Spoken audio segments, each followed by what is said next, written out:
yeah, as much as possible. As long as we have wind coming from the back, just couple, right? Then, across the Mediterranean, then the Red Sea, and then South China Sea at the same time. You didn't encounter any problems down from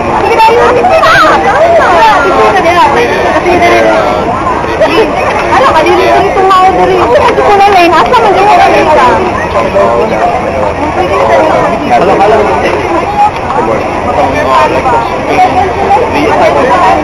the whole voyage. The whole voyage will be almost about 3 months to open the tank, right? And now it takes about 6 months to open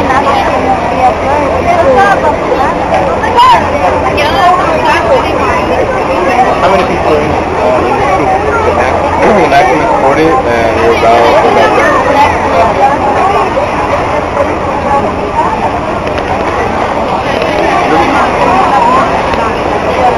I've actually imagined this thing coming back here on the left, getting into 1915 or something.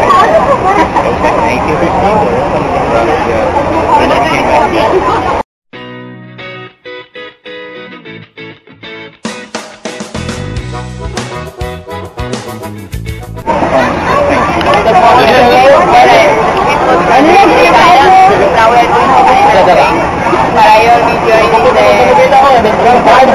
Para yung video ini I didn't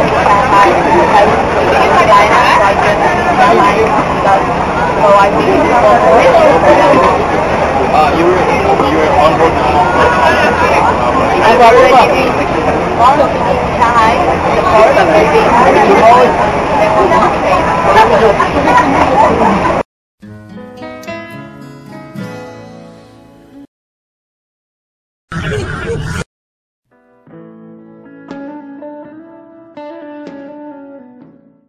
And the great grandchild, Lapu-Lapu, is thinking about going to Spain.